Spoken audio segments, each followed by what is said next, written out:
det er Maiken her fra Bujo på dansk. Jeg er blevet spurgt, om jeg ikke vil lave en video om, hvordan man laver denne her opstilling, som jeg har lavet den her måde. Det der er med den her opsætning, det er, at jeg har kalender på hver side, som jeg altid kan se hele måneden igennem. På den ene side, der er det kalender for, hvad jeg skal om dagen, og på den anden side, der er det kalender for aftaler, jeg har om aftenen. Og det der er her, det er så en Dutch Door, hedder det. Og inde i denne her Dutch Door, der har jeg så mine ugeplaner.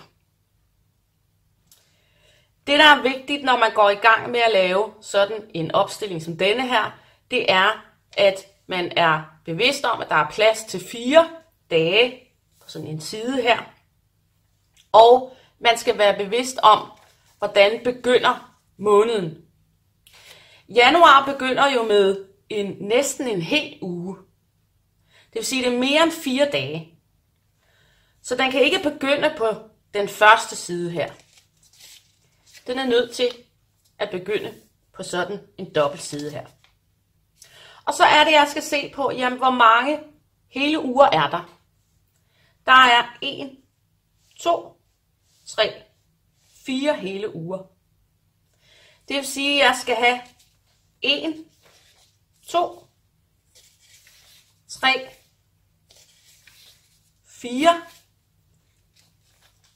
dobbeltsider. Og så kan de sidste 4 dage være på bagsiden. Og nu vil jeg vise dig, hvordan du laver det i praksis. Og denne her side, det er jo så den første side. Altså denne her, hvor der er en kalender ude i siden. Og så ved jeg jo, at der er ikke plads til en hel uge på den her side, så jeg bladrer lige. Det her, det er siderne til den første uge, siderne til uge 2, uge 3, uge 4, og så ved jeg, at de 4 dage fra uge 5 kan være på den her side. Så det vil sige, at det er de her sider, der skal bruges til min Dutch Door, og så er det de her 2 sider, der er til min kalender. Det jeg har gjort, det er, at jeg har talt 8 prikker ind.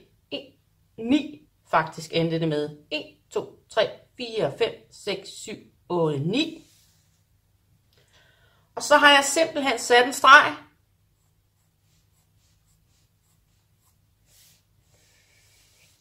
Som jeg så klipper efter. Det klipper jeg simpelthen af. Væk med det.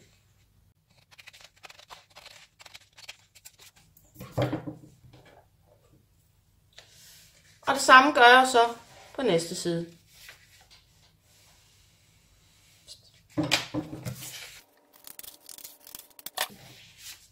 Og det gør jeg på alle sider om til min markering her.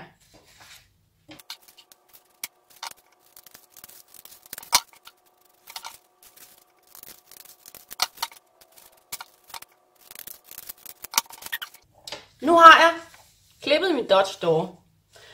Og den kan du jo rette til. Den vil altid være, den vil altid se sådan her ud, når du lægger den vej. Men hvis du begynder at klippe ind her, klippe den til her, så bliver det bare modsat den anden vej. Det er noget at gøre med, at de jo fylder, når man folder dem. Så jeg synes egentlig, at det her det er okay fint. Nu har du altså bagsiden og forsiden her. Det jeg så gør, det er, at jeg markerer lige her. Ned. Fordi jeg ved, at det der er på den her side af stregen, det vil man ikke kunne se, når min Dutch Door er lukket sådan her. Så gør jeg det samme på den anden side. Fordi jeg ved, at når jeg har min Dutch Door åben på den her måde, så vil jeg ikke kunne se det der er bagved her. Så nu handler det egentlig bare om at få lavet en kalender på den her side og på den her side. Og når jeg gør det, så starter jeg med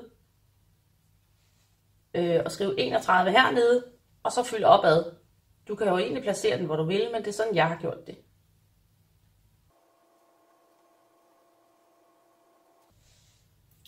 Og så er det bare at lave de her bokse.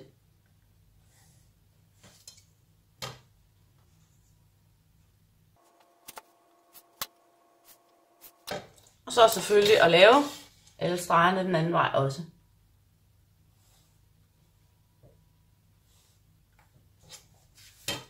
Og resten det giver sig selv. Og det samme på den anden side herovre. Der gør jeg så det, at jeg tager datoen over i den anden side. Helt herovre. For ligesom at skabe balance i layoutet. Hvis jeg lavede den her, ligesom jeg har lavet herovre, så vil der ligesom mangle noget herude i kanten. Så jeg vil simpelthen bare gøre det samme her.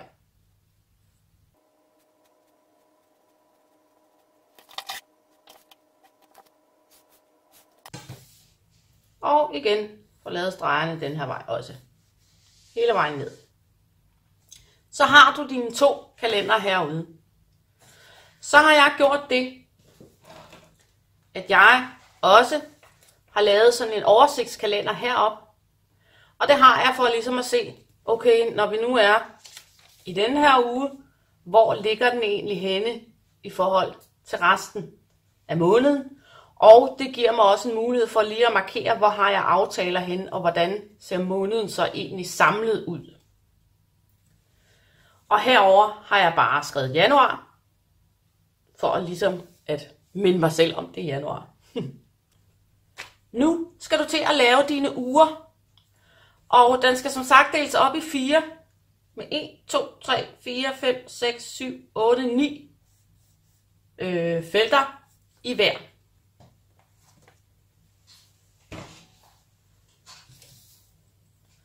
En, 2, 3, 4, 5, 6, 7, 8, 9.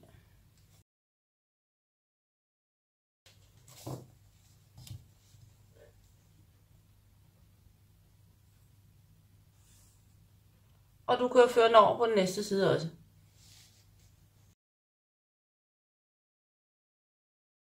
Nu har du 8 felter. Og i nogle uger, startugerne, der er der jo ikke 7 dage. Så der får du et ret stort felt hernede. Det er jo 2 felter her, som du kan bruge til hvad du vil. Nogle uger vil det måske kun være 5, og så får du hele det her stykke, som du kan bruge til trackers eller andet. Nu kan du jo selv vælge, hvordan du vil lave dit layout i det her skabelon, i den her skabelon. Du kan jo lave det til firkanter eller cirkler, eller tegne noget du vil, hvordan du nu vil have din ugeplan skal se ud. Men det her, det er i hvert fald skabelonen, sådan så du er sikker på, at du har plads til i hvert fald 7 dage, og så noget ekstra. Og på bagsiden her, der vil der jo så bare være til de sidste 4 dage. Og så kan du selv vælge, hvad du vil have bag ved dine Dutch door. Det var det, jeg vil vise dig i den her video. Det er sådan layoutet for, hvordan du skal gøre det. Og så vil jeg gerne lige slutte med at sige, at jeg er i gang med at lave et projekt, hvor jeg laver 7 videoer omkring opstart af en bullet journal. Det er til dig, der lige er begyndt eller tænker på at gå i gang med at lave en bullet journal, hvor jeg simpelthen viser, hvad er vigtigt at tænke på, hvad er det for nogle ting, der kan være i en bullet journal. Og derudover så har jeg lavet en lang liste med ting, jeg gerne vil lave videoer om. Og hvis du har noget, du gerne vil høre noget mere om i forhold til at lave en bullet journal, så må du meget gerne skrive det i kommentarerne hernede under. Og derudover så må du også meget gerne stille spørgsmål til det, jeg har vist dig her i videoen i dag.